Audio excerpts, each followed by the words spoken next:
Une voix retentissante, communiqué numéro 3. Message à la jeunesse africaine. Jeunes Africains, aujourd'hui, vous vous posez des questions que je me suis posées il y a 40 ans. Parmi lesquelles, pourquoi l'Afrique aussi riche en tout peut être mendiante est le continent le plus pauvre du monde? Je vais vous donner quelques raisons. Première raison, le peuple noir d'Afrique est le seul peuple au monde où les citoyens ne s'aiment pas les uns les autres comme c'est le cas dans d'autres continents. Il y a des jalousies extrêmes entre frères. Ils ont un esprit d'égoïsme. Personne ne veut du bien pour son voisin. Si l'un se tient debout, l'autre n'est pas content. Chacun veut s'archir seul, gouverner seul, être respecté seul, avoir la parole seul.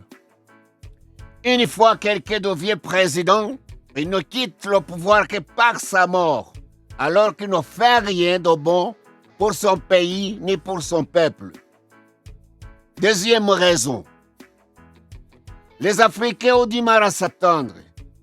Si on était les États-Unis d'Afrique depuis les années 50, maintenant l'Afrique devrait être le continent le plus riche du monde et le plus puissant du monde. Les Occidentaux le savent de leurs premières arrivées en Afrique. C'est la raison pour laquelle ils se battent très fort pour diviser l'Afrique au moyen des guerres continuelles. Et à chaque fois qu'il paraît un homme indocile, panafricaniste, qui lutte contre l'impérialisme pour développer et unir l'Afrique, les Occidentaux utilisent ses frères africains pour l'assassiner avant d'atteindre son objectif. Comme on l'a fait à Kadhafi, Thomas Sankara, Patrice Lumumba, ceux qui ont été liquidés sont très nombreux. Vous les connaissez tous vous-même. La troisième raison, la complicité extrême, incroyable mais vraie, parmi les Africains. Parmi les Africains, il y a des hommes nuisibles, mouchards, traîtres, les vrais disciples de Judas Iscariote, qui vendent comme des moutons leurs frères panafricanistes aux impérialistes pour une pièce de monnaie. Comme la CEDEAO est en train de le faire vendre nos frères nigériens. Pour vous, nouvelle génération, gardez-vous que cela n'arrive jamais parmi vous. Tenez-vous main dans la main pour la patrie ou la mort. Quatrième raison, l'esprit de servitude. Depuis soi-disant l'indépendance en Afrique, mais qui n'a jamais eu lieu franchement par là, la plupart des présidents soi-disant élus en Afrique ne sont pas capables de trouver la solution ou les solutions aux problèmes de leur peuple et de leurs citoyens. Ils demandent conseil aux colons. Comme ça, les choses vont du mal au pire jusqu'à aujourd'hui parce que les colons ont toujours tout pouvoir, toute autorité sur les soi-disant États indépendants d'Afrique.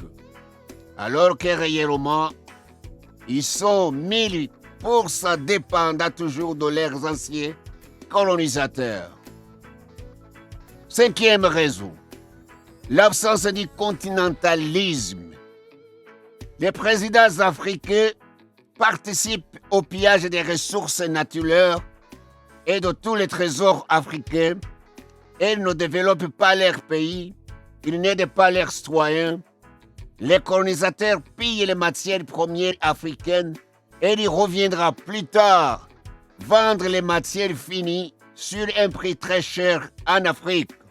Donc, nous achetons ce qu'on nous a volé et aucune loi qui peut nous défendre ni un président qui peut faire quelque chose.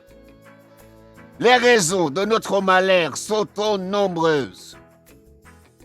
Je m'arrête ici pour aujourd'hui. Mes chers jeunes Africains, on ne peut plus continuer de croiser les bras, voir les méchants voleurs nous dépouiller. Veillez soldats, debout pour la bataille, pour protéger nos trésors, notre peuple et notre continent. Personne ne peut nous libérer, sauf nous-mêmes. C'est quoi la solution? La solution est celle-ci.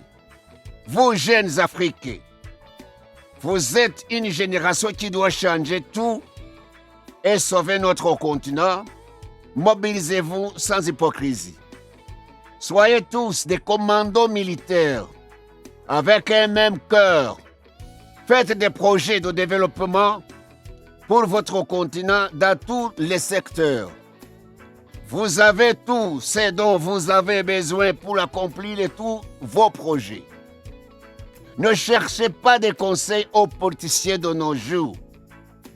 La plupart d'eux ne sont pas des patriotes, mais des prédateurs. Consultez-vous entre vous-même. Vous trouverez des réponses à vos problèmes. 70 années sont déjà écoulées. On chanta toujours l'indépendance en Afrique, mais on est toujours sous la colonisation d'Angeles, plus pire qu'avant. Vous, jeunes Africains, réveillez-vous, debout, travaillez trop dur. Pour le développement rapide de votre continent, afin de sortir de cette pauvreté le plus vite possible. Souvenez-vous, pendant le travail, la moitié de vous doit être à la garde, armée jusqu'aux dents, et l'autre moitié au travail, car notre ennemi, avec ses complices africains, va vous battre, va vous combattre pour vous empêcher d'arriver à votre objectif. N'ayez pas peur, ensemble, nous vaincrons. C'est signé Nobody. We are one nation.